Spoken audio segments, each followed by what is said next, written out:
attention.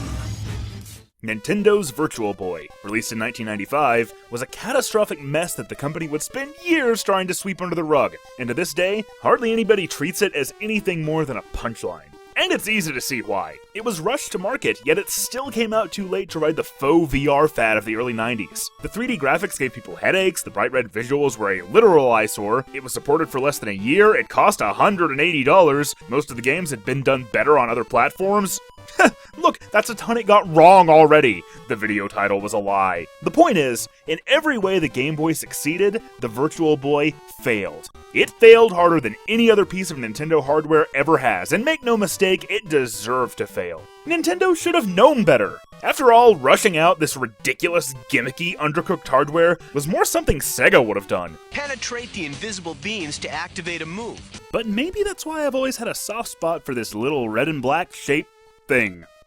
Miraculously, after more than a decade in the garage, it still works. So, because I like a challenge and hate my own eyes, here are a few things the Virtual Boy actually got right, that I never see anyone talking about.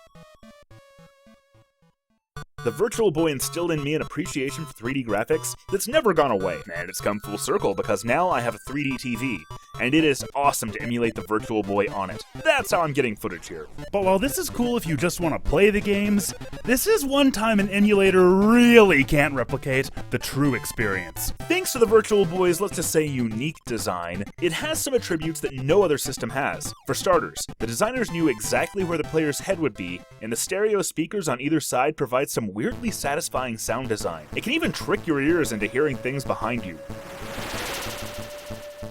But what really set it apart was, of course, the way that you saw the games.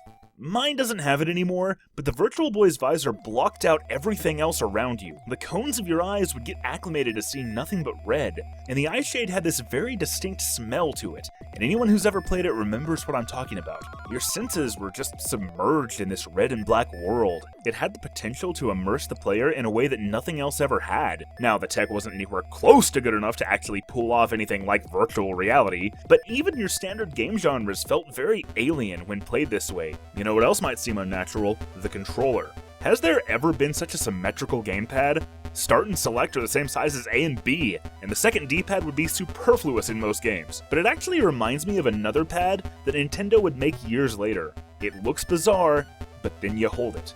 And it just fits. It just makes sense. It even has trigger buttons on the back, placed right where your fingers naturally fall. Everything does this now, but as far as I know, the Virtual Boy set the trend. And of course it did. After all, it was designed by a legend in the industry, the late great Gunpei Yokoi. And considering he either designed or at least oversaw most of its best games, even if you have never touched a Virtual Boy, and let's face it, you probably haven't, you still know exactly what its best game is. Wario Land. And I'm not here to dispute that. Wario Land is fantastic. But there's a false narrative out there that Wario Land was, in fact, the only game worth playing. And that's just not right. Wario Land might be a diamond in the rough, but there are a few more gems here. Case in point, space. Yokoi's old R&D 1 team tended toward games that felt a bit more introspective and technical, and the cold isolation of the Final Frontier was a perfect setting for the Virtual Boy. The atmosphere, or lack thereof, was perhaps the one thing it could pull off convincingly, and it's no accident that so much of its library just so happens to take place at night. But what video game genre goes really well with space? That's right, pinball. Welcome to Space World. Let's go.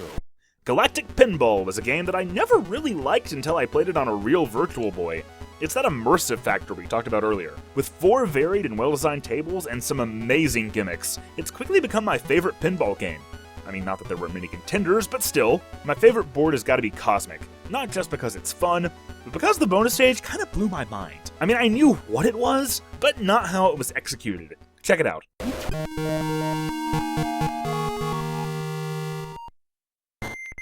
Roger, Samus. Yup, Your puck actually turns into Samus's gunship, and you play a little overhead shooter right there on the board. Galactic Pinball was directed and composed by Kenji Yamamoto, who's best known for composing the music in the Metroid series. So it should also come as no surprise that this is some of the best music on the system. I'm not even a huge Metroid fan, but it is a damn shame that we never got a complete Metroid game for this thing, because it would have been a perfect fit. But we did, eventually, get what might be called the Virtual Boy's lost treasure, Bound High. I don't even know how to describe this game. An overhead, physics-based puzzle jumping game. Yeah. You play as Chalvo, this bouncing robot, as he bounds from platforms in the outer atmosphere. Again, in space. Generally, you clear stages by eliminating enemies, but it doesn't take long for them to start expanding on the concept with boss battles, slot machines, and even billiards. This really shows what the Virtual Boy was capable of, and thanks to its excellent use of depth perception, it's hard to imagine it working so well on other hardware. Definitely one of the definitive Virtual Boy experiences. Or it would have been, anyway. I did say it was lost.